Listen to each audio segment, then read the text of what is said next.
The blind date was empty until a little girl walked in and said, "My mommy's sorry she's late."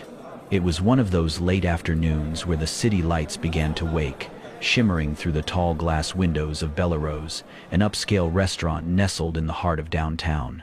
The tables were filled with murmurs of laughter, clinks of silverware, and the low hum of jazz floating from hidden speakers. At a corner table, elegantly set for two, sat Graham Hale. He was the kind of man who wore time like a uniform. Crisp, white shirt, tailored gray tie, cuffs aligned perfectly above his wristwatch, a timepiece that cost more than most people's monthly rent. But it was not about the money. It was about precision, control, discipline. He sat still, eyes flickering once again to the screen of his phone. No new messages. He pressed his lips into a thin line, then turned his wrist and glanced at the dial of his watch. 17 minutes past the hour. His jaw flexed. He hated lateness. Not because of inconvenience, but because it reminded him of something else, a feeling of being overlooked, forgotten. A child waiting on a doorstep that never opened. He pushed his chair back, the legs sliding smoothly against the marble floor. The maitre d' saw him begin to rise and approached, but Graham lifted a hand lightly, "Not now." Then it happened. A small figure darted between the legs of a waiter and a passing couple, a blur of blonde curls, pink shoes, and determined little steps. She ran straight toward him, uninvited, uninhibited. She clutched at his pant leg with tiny fingers and looked up, cheeks flushed from the run, blue eyes wide with urgency. "My mommy's sorry she's late," the little girl said, slightly breathless, as if this apology had been rehearsed and meant the world to deliver. Graham froze. For the first time in a very long while, he did not know what to say. The restaurant blurred for a moment. All the precision in his world, the ticking watch, the measured tone of jazz, the rhythm of his structured life, paused. He looked down at her. She was maybe 3. A wisp of a child, wearing a denim jumper over a yellow t-shirt, one sock slightly slouched, the other perfectly in place. A tiny silver barrette held a strand of hair to the side, but the rest was a tousled halo. And those eyes. Honest. Expectant. His lips parted. What?" she said to say that. The girl repeated, firmer now, as if she feared he had not heard her clearly. "Mommy said she's really, really sorry." She tugged again at his pant leg and gestured to the empty chair across from him. "That's for her, right?" Graham slowly lowered himself back into the seat, not taking his eyes off her. Something inside him, something old and quietly wounded, stirred. He had been the boy once, sitting on a cold step with a backpack waiting, telling himself stories about why someone was late, why they forgot. He had built an empire to never feel that way again.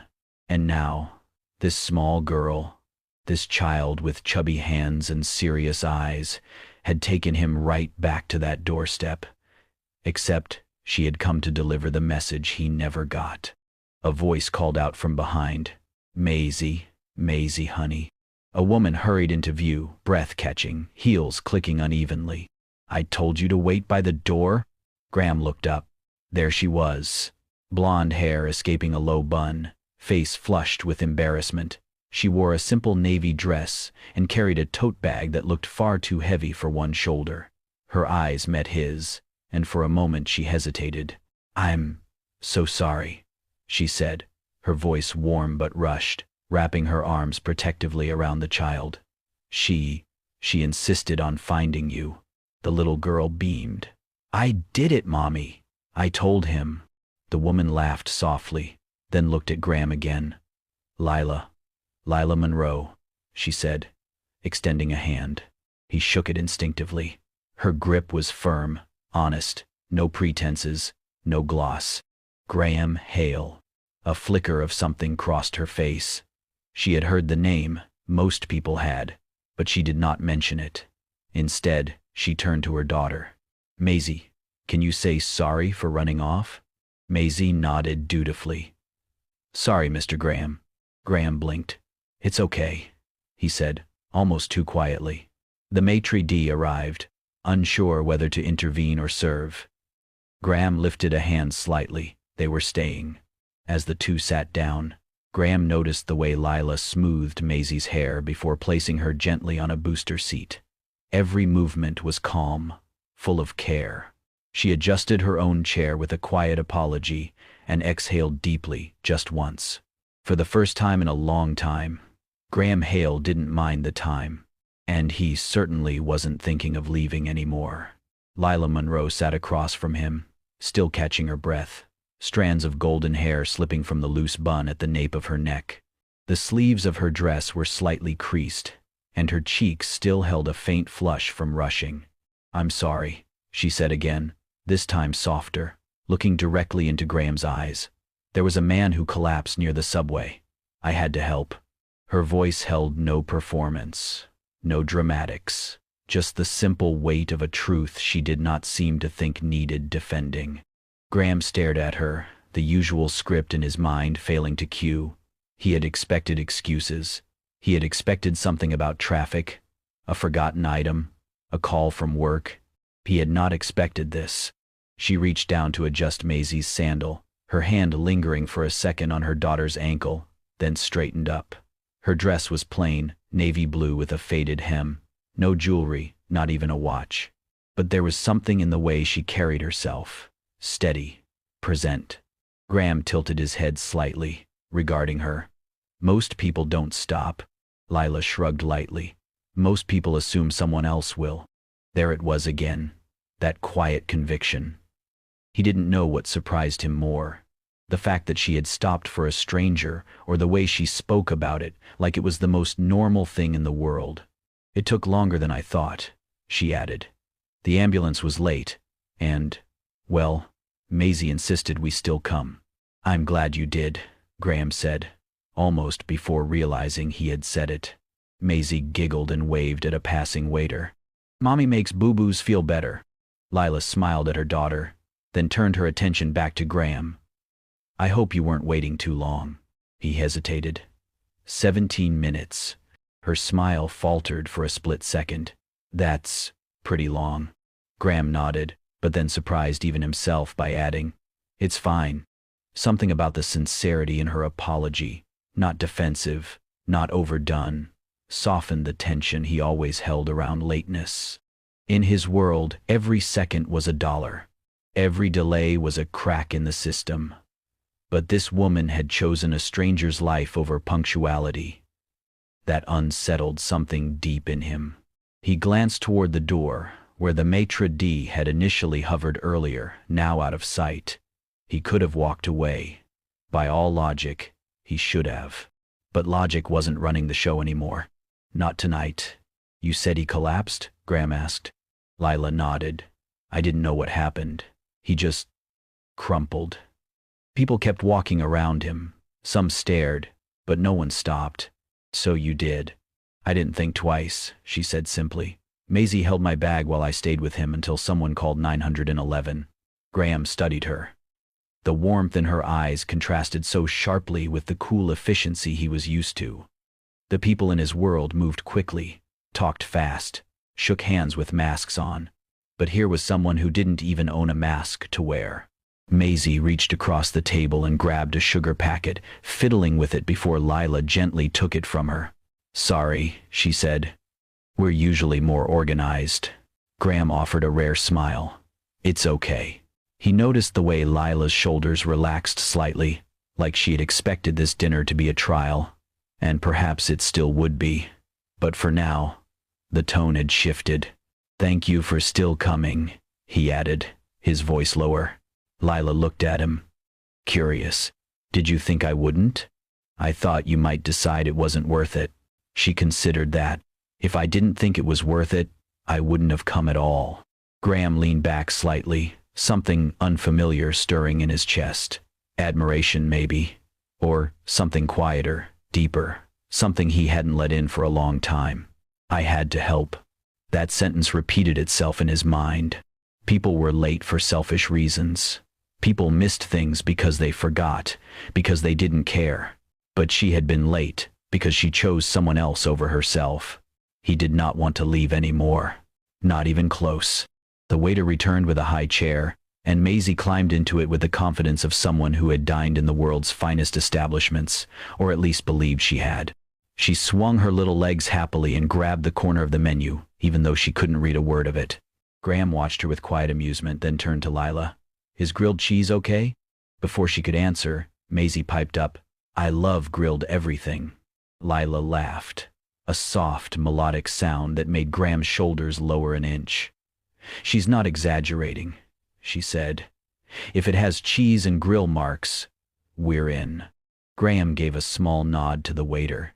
"3 orders then, 1 grilled cheese, 1 seared salmon, and a pasta with no herbs or green things," he said, glancing at Maisie, who grinned in approval. "You've done this before," Lila said, her brows raised. He smirked. "Not exactly, but I learned fast." The conversation began with slow, polite exchanges. Where they lived, what they did, the kind of small talk that usually felt forced. But something about this evening made it different. Maybe it was the way Maisie occasionally chimed in with wide-eyed comments about things like clouds shaped like elephants. Or maybe it was the way Lila leaned forward when she listened, genuinely interested in what Graham had to say. For the first time in years, he wasn't running through a checklist of red flags or compatibility metrics in his mind. He was just present. Then, mid-sentence, it happened. Maisie reached for her juice with a little too much enthusiasm, and the glass tipped sideways, spilling cold water straight into Lila's lap. Lila gasped softly and instinctively pushed back her chair. "Oh, I'm so sorry," she started, fumbling for a napkin. But Graham was already moving. With one smooth motion, he reached into the inside pocket of his jacket and pulled out a perfectly folded cloth handkerchief. He leaned over, carefully dabbing at the fabric of her dress, just above the knee. Not invasive, not hurried, just gentle, efficient, precise. Lila stilled. For a beat, neither of them moved.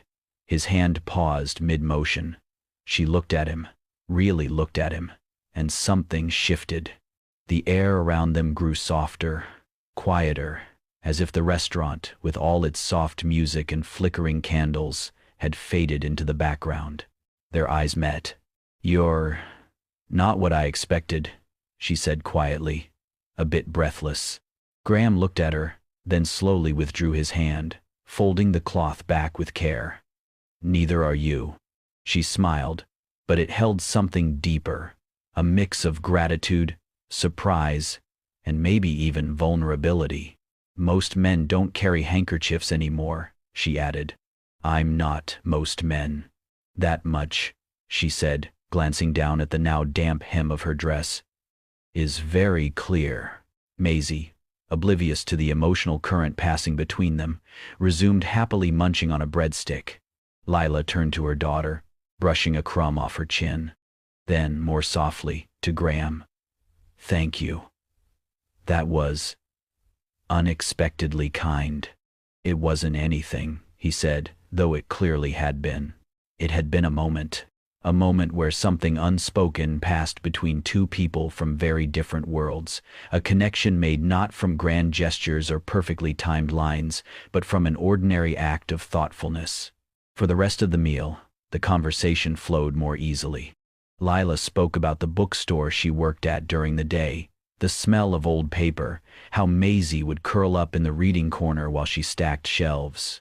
Graham shared little anecdotes from the tech world, stories usually reserved for boardrooms or silent dinners with investors, but somehow he found himself wanting her to know. Maisie occasionally interrupted with observations about dogs she had seen or stories from preschool. Each time she spoke, Graham leaned in, genuinely listening.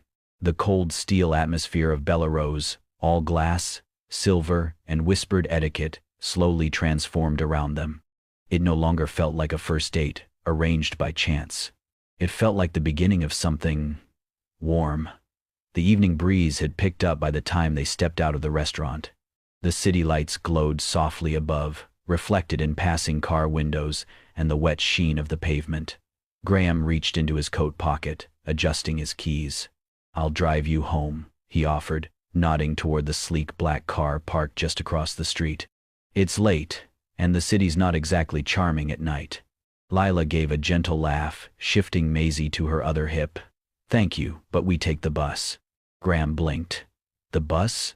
Maisie loves it, she said with a smile, brushing a curl from her daughter's forehead. She waves at every person she sees through the window. It's her evening tradition. Maisie perked up, clearly energized despite the hour. And Mommy lets me sit by the window if no one else needs it. Graham hesitated. He was used to offering things, rides, upgrades, solutions. And he was even more used to people accepting them quickly, sometimes before he finished the sentence. But not Lila. Her voice held no pride, no challenge, just a quiet assurance that their way of getting home was enough. They began walking together toward the nearby bus stop, Graham falling into step beside them. The sidewalk was cracked in places, and Maisie pointed out a flower growing through a gap. Lila knelt beside her to admire it like it was a painting in a gallery. Do you live far? Graham asked after a pause. Not really. 15 minutes by bus. We rent a small place near the library. Graham looked over. Do you work there?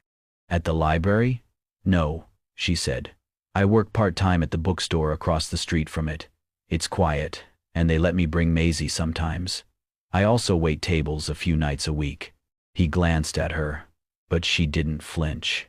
She wasn't embarrassed. She wasn't explaining herself. She was just sharing. The weight of that struck him more than he expected. You're busy, he said.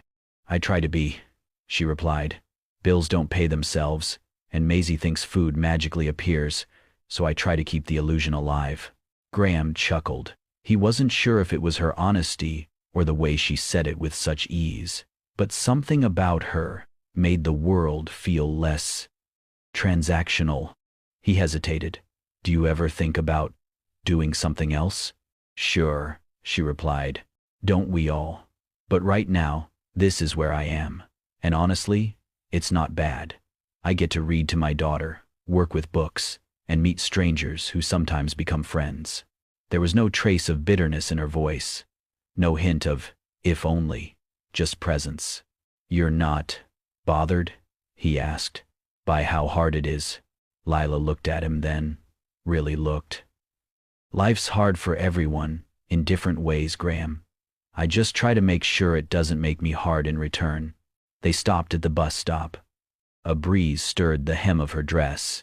She adjusted Maisie's jacket and added quietly, Kindness is what I want Maisie to remember, not how fancy our dinner was. The words hit him like a quiet wave, soft but unstoppable. He had grown up thinking success was armor. The more of it you wore, the less the world could hurt you. But in front of him stood a woman with no armor at all. No wealth, no connections, no backup plan, just love and quiet resolve. And suddenly, all his polished routines and bulletproof strategies felt small. He looked at her, then at Maisie, now humming to herself while swinging her feet. And for the first time in years, Graham Hale, tech magnate, control freak, perfectionist, didn't feel superior. He felt humbled. There were no more reservations, no formal dinners or name cards on crisp white linens. From that night on, their meetings were simple, unplanned, but somehow they mattered more. They met on park benches, surrounded by duck ponds and ice cream trucks. Sometimes it was a corner table in the cozy cafe 2 blocks from Lila's apartment, where Maisie would color on napkins while Lila and Graham sipped lukewarm coffee. Other times, it was the quiet back aisle of the used bookstore where Lila worked, the one that always smelled like old pages and cinnamon tea. There were no scripts to follow, no performances, just conversations and silences that didn't need to be filled. One Saturday morning, Graham showed up at the bookstore with a paper bag under his arm. For Maisie, he said, offering it to Lila. She opened it carefully, eyes widening as she pulled out a collection of classic fairy tales, hardcovers, illustrated, some with gilded edges, not new, but well-loved, carefully chosen. She's been asking about Cinderella, he said, and I thought maybe Snow White could balance it out. Lila smiled and blinked fast. That's incredibly kind. She mentioned she likes dragons, he added, almost shyly. There's one in here somewhere. Maisie squealed when she saw the books. Are they mine? Forever? Yes, Graham replied. But you have to promise to share them with your mommy. I will, she said solemnly, hugging the stack to her chest. Later that afternoon, they sat together in the park. Graham had never read out loud to anyone before, but there he was, cross-legged on the grass, holding an open book while Maisie leaned against his side, her fingers tracing the pictures. He stumbled over a voice for the fairy godmother, and Maisie burst into laughter. You sound like a robot? I am a robot, he deadpanned. Fairy protocol activated. Lila watched from a short distance, sipping tea from a paper cup, her smile soft and steady. As the sun began to lower, Graham helped Maisie into her shoes. She'd kicked them off during a pretend tea party with imaginary woodland animals. He didn't say anything as he found them under a tree, dusted them off, and placed them back by her feet. Left to the left, right to the right, neatly aligned. Lila saw the gesture. She said nothing then, but her chest ached in the best way. Later that week, she asked him, "Why do you do all this?" Graham shrugged. "You're the only people I look forward to seeing." That evening, as Lila put Maisie to bed, she found herself whispering, "We're not just visitors in his world, are we?" Maisie mumbled, half asleep, "He's our forever friend." And somehow, that felt truer than anything. They stopped calling it dating. It didn't need a label. It was lunch on curbs, silly faces during errands, shared laughter over burnt toast, and quiet moments where Graham looked at them like he'd finally come home.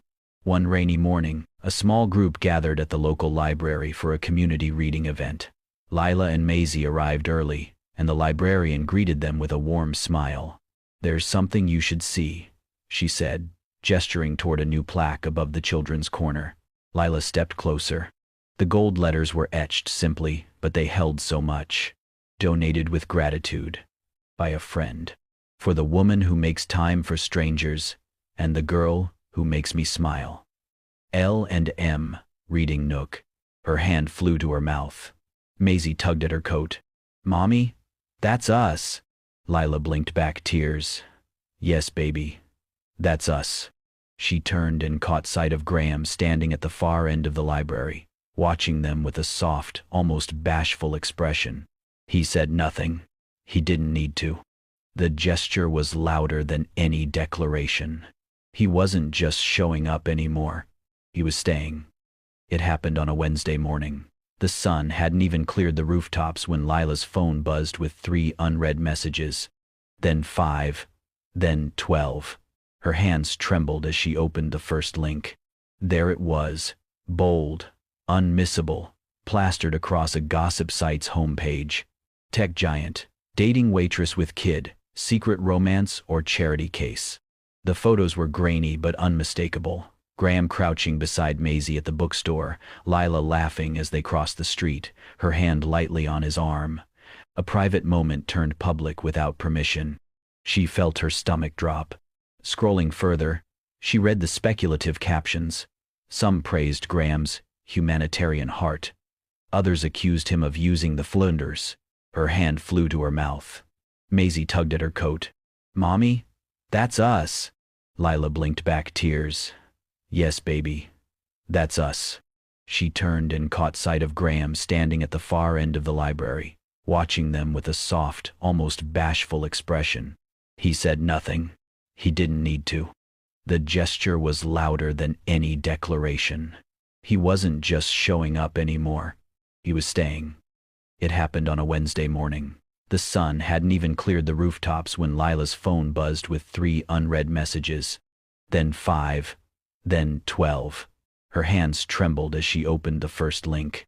There it was, bold, unmissable, plastered across a gossip site's homepage. Tech giant, dating waitress with kid, secret romance or charity case. The photos were grainy but unmistakable. Graham crouching beside Maisie at the bookstore, Lila laughing as they crossed the street, her hand lightly on his arm. A private moment turned public without permission. She felt her stomach drop. Scrolling further, she read the speculative captions. Some praised Graham's humanitarian heart. Others accused him of using the flunders. "That's not how I see you," he said, stepping forward. "I'm not a story you rescue," she snapped, tears rising. "I'm someone trying her best." Silence. Graham looked at her, then at the small pink raincoat hanging on the hook near the door. He exhaled slowly. "I didn't want this either," he said, "not like this." Lila wiped her cheek. "Then maybe you should go." From the hallway, Maisie's voice called out softly, "Mommy, is he not coming anymore?" The question cracked something in Lila's chest. Graham turned toward the sound, but stopped himself. He looked at Lila one last time, her guarded stance, her trembling hands, her heart pressed between survival and pride. He nodded once, then walked away. No speeches, no promises, just the soft click of the door closing behind him. 3 days passed. Lila didn't text. Graham didn't call. The world spun on, fast and loud, but inside Lila's small apartment, everything was quiet. Too quiet. Maisie had stopped asking where Graham was after the second night, though Lila could see it in her eyes, the wondering, the waiting. On the third evening, just as dusk crept through the blinds, there was a knock at the door. Lila froze in place. For a moment, she didn't move. Then she stood, heart pounding, and walked slowly toward it. When she opened the door, there he was. Graham Hale, without his usual armor. No sleek car behind him, no tailored suit. Just jeans, a worn sweatshirt, and messy hair that looked like he hadn't slept much. In each of his arms was a grocery bag, plastic, crinkled, and filled with dollar store snacks. He lifted one slightly. Ramen noodles, chicken-flavored, the spicy kind you like. He lifted the other. Popcorn, microwavable, and a chocolate bar that says it might be real cocoa but probably isn't. Lila blinked, speechless. Graham took a breath and looked her in the eye. "I'm not here as a CEO. I'm not here with statements or damage control or solutions." His voice was quieter now, steady but raw. "I'm just a man who'd rather sit on your couch than at any boardroom table." From behind Lila, a small voice called out, "Mr. Graham?" Maisie appeared in the doorway, pajama-clad and barefoot. She held something small and folded in her hand. She walked up and offered it to him. "This is yours," she said. "Mommy washed it." Graham looked down and unfolded the cloth. It was the handkerchief, his handkerchief. The same one he had used that night in the restaurant.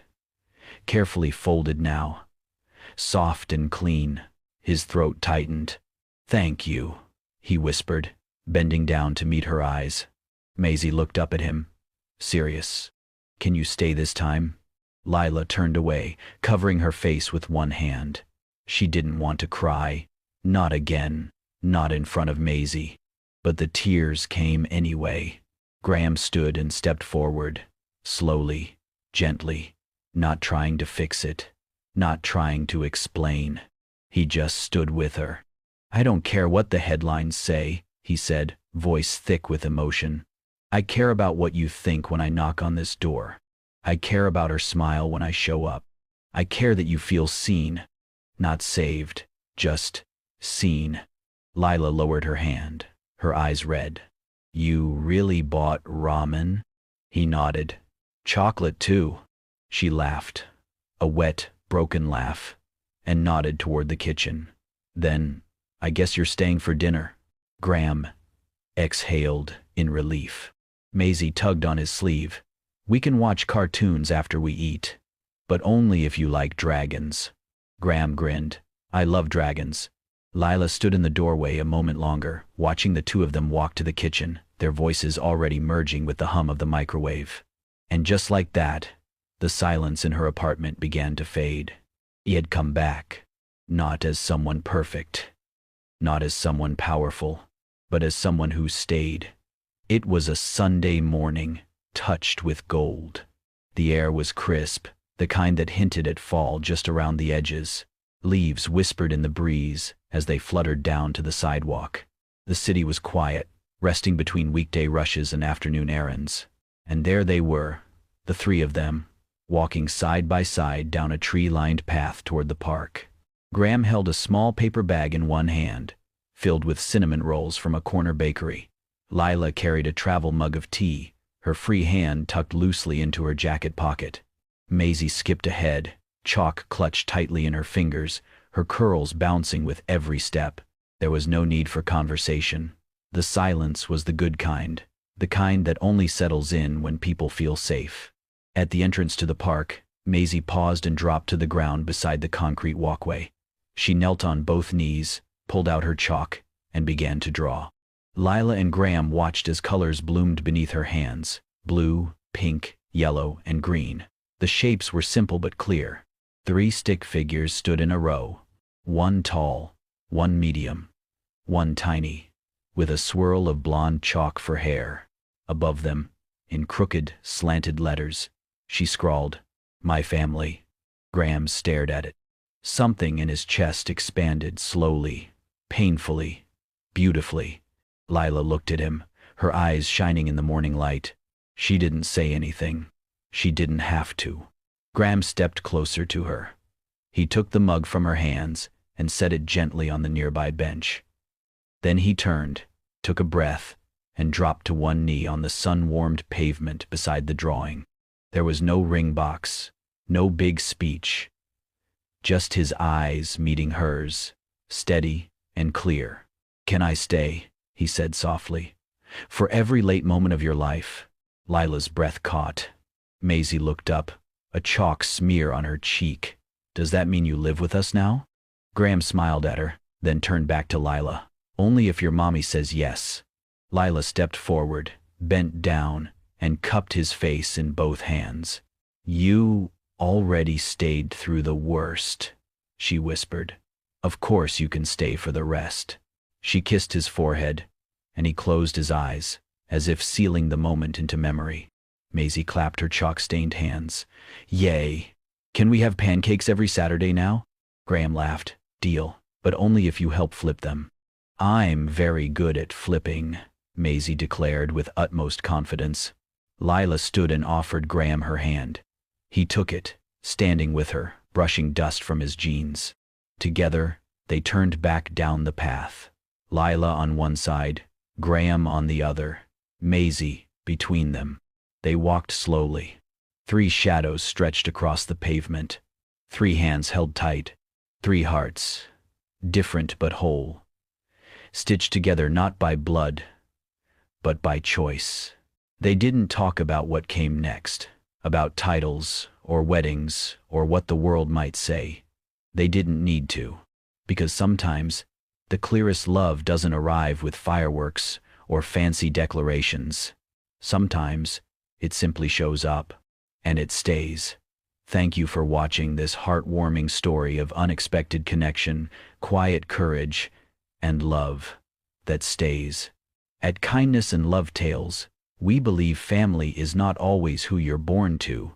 Sometimes it's who chooses to never leave. If this story touched your heart, please give it a thumbs up, share it with someone you care about, and don't forget to subscribe to Kindness and Love Tales for more inspiring stories like this. Because sometimes the kindest love is the one that simply shows up and stays. Thank you for watching this heartwarming story of unexpected connection, quiet courage, and love that stays. At Kindness and Love Tales, we believe family is not always who you're born to. Sometimes it's who chooses to never leave.